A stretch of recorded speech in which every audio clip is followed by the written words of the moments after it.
तेरा वचन मेरे पाँवों के लिए दीपक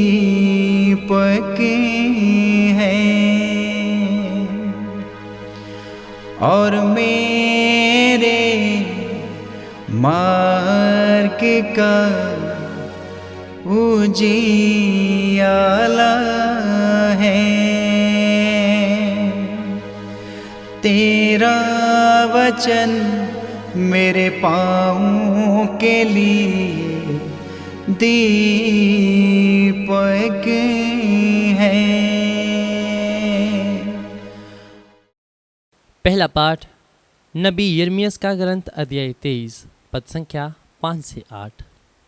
प्रभु ये कहता है, वे दिन आ रहे हैं जब मैं दाऊद के लिए एक न्याय वंशज उत्पन्न करूंगा। वह राजा बनकर बुद्धिमानी से शासन करेगा और अपने देश में न्याय और धार्मिकता बनाए रखेगा। उसके राज्यकाल में यूदा का उद्धार होगा और इस्राएल सुरक्षित रहेगा। उसका ये नाम रखा जाएगा, प्रभु ही हमारी धार्मिकता है। ये प्रभु का कहना है, वह समय आ रहा है जब लोग फिर ये नहीं कहेंगे प्रभु की जय। वह इस्राएलियों को मिस्र देश से निकाल लाया है। वे यह कहेंगे प्रभु की जय। वह इस्राएल के वंशियों को उत्तरी देश से और उन सब देशों से वापस बुलाकर लाया है जहां उसने उन्हें विखेर दिया था। वे फिर अपनी ही भूमि में बस जाएंगे। ये प्रभु की वाणी है। ईश्वर को धन्यवाद। भजन अनुवाक्य। उनके राज्यकाल में न्याय फलेगा फूलेगा और अपार शांति सदा सर्वदा छाई रहेगी। अनुवाक्य। उनके राज्यकाल में न्याय फलेगा फूलेगा और अपार शांति सदा सर्वदा छाई रहेगी। हे ईश्वर, राजा को अपना न्याय अधिकार, राजपुत्र को अपनी न्यायशीलता प्रदान कर। अनुवाक्य। उनके राज्यकाल में न्याय फलेगा फूलेगा और अपार शांति सदा सर्वदा छाई रहेगी, जिससे वह तेरी प्रजा का न्यायपूर्वक शासन करे और पद दलितों की रक्षा करे। वे दुहाई देने वाले दरिद्रों और पद दलितों की रक्षा करेंगे।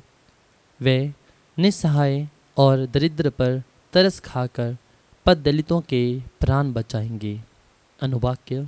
उनके राज्यकाल में न्याय फलेगा फूलेगा और अपार शांति सदा सर्वदा छाई रहेगी। प्रभु इस्राएल का ईश्वर धन्य है। उसने अपूर्व कार्य किए हैं।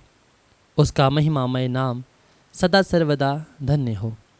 उसकी महिमा पृथ्वी भर में छाई रहे।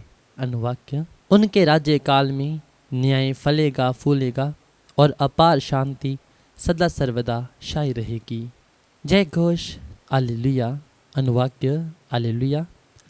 इस्राएली वंश के शासक, तूने सिनाई पर्वत पर मूसा को संहिता दी है।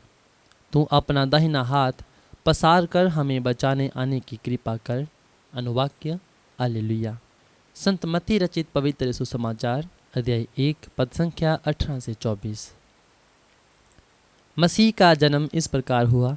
उनकी माता मरियम की मंगनी यूसुफ से हुई थी, परंतु ऐसा हुआ कि उनके एक साथ रहने से पहले ही मरियम पवित्र आत्मा से गर्भवती हो गई।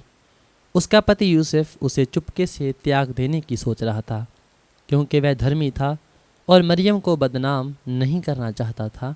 वह इस पर विचार कर ही रहा था कि उसे स्वप्न में प्रभु का दूत ये कहते हुए दिखाई दिया, हे यूसुफ, दाऊद की संतान, अपनी पत्नी मरियम को अपने यहाँ लाने से नहीं डरे, क्योंकि उनके जो गर्भ है वह पवित्र आत्मा से है।